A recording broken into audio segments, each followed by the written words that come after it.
Sophie Cunningham is going viral right now for a TikTok video she made and a revelation around it, and many WNBA fans, Indiana Fever fans, Sophie Cunningham fans, they're responding to this video because she's calling out WNBA officiating, WNBA refs. I'm not focused on the extracurricular activities. And you know what?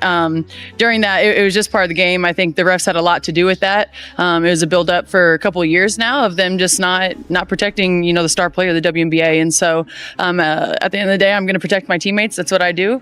Sophie Cunningham fined after exposing WNBA refs in viral video.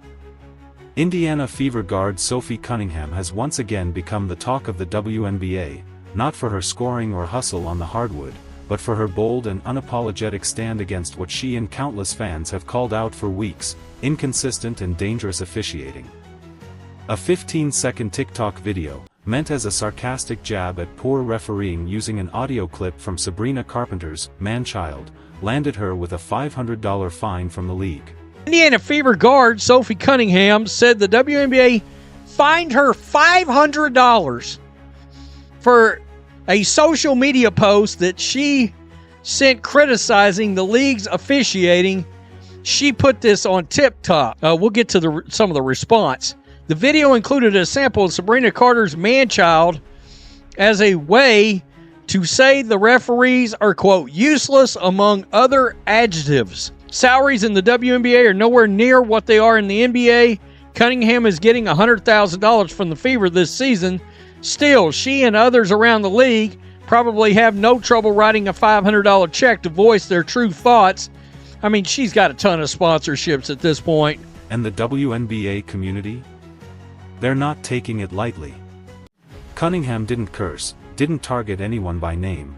She simply echoed what fans and players have been shouting into the void: officiating is hurting the game.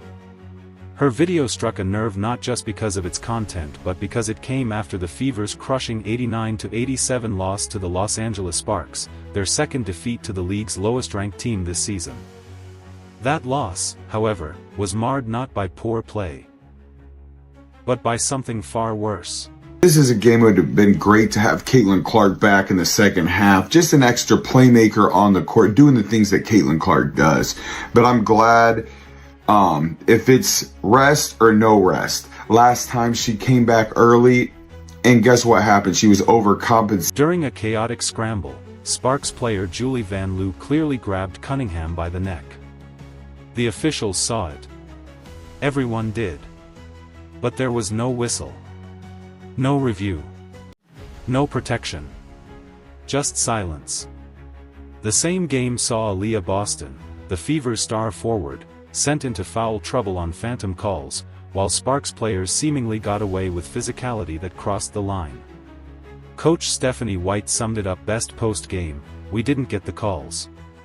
And that wasn't just frustration, it was a plain, unfiltered truth. Cunningham's reaction to the non-call? Sophie commits a hard foul on JC Sheldon. Again, as JC Sheldon is going up for a layup, Sophie bear hugs her and takes her to the ground. What I will say is Sophie did not grab her and throw her to the ground. She didn't body slam her. She didn't do anything, in my personal opinion. Maybe I'm biased here, but I'm going to give you guys my straight up honest opinion. A smirk and 6 powerful words: "I stick up for my teammates." That line has now become a rallying cry. It's not just who Sophie is, it's her entire identity on the court. She's the enforcer. The protector. The one who absorbs the hits when things get rough and never backs down. Her fine may have been $500, but the message she sent was priceless: she will not be silenced. Despite Caitlyn Clark still sidelined with a groin injury, the Fever were riding a hot streak, beating Dallas, Minnesota, and Las Vegas back-to-back. They even secured their first Commissioner's Cup title. Being one of the new ones here, Yeah. but you're someone who likes to bring the energy, Yeah. whether we just saw what we saw. But regardless, can you just talk about that? Yeah, I think that's just who I am. It's my personality. I'm the glue to it. We kind of have a weird age gap. We have some oldies on the team. We have some young bucks, and I'm kind of the tweener is what they call me. And so it's just trying to make everyone match and make sure we're all just having good vibes, right? The seasons has a bunch of highs and lows. And so just trying to keep a level head on everyone. But I also think that we get to play basketball for a living, and that's super fun. So sometimes you just need a good perspective of like, hey, we're in the grind right now and it feels hard. But at the end of the day, we get to dribble a ball for a living, so we got to be grateful for that. But without their playmaking engine in Clark, the offense lost rhythm and chemistry. Still, players like Boston, Kelsey Mitchell, and Natasha Howard stepped up. Boston dropped 23 points and 12 rebounds. Mitchell added 19 points, and Howard posted a solid 21. But their efforts weren't enough to overcome both the Sparks and the referees. The Fever missed their last 5 shots, turned the ball over 10 times, and hit just 12 of 19 from the free throw line, critical mistakes down the stretch. But those flaws only tell half the story. The other half is painted by biased whistles, missed calls, and a league still struggling with transparency and fairness in officiating.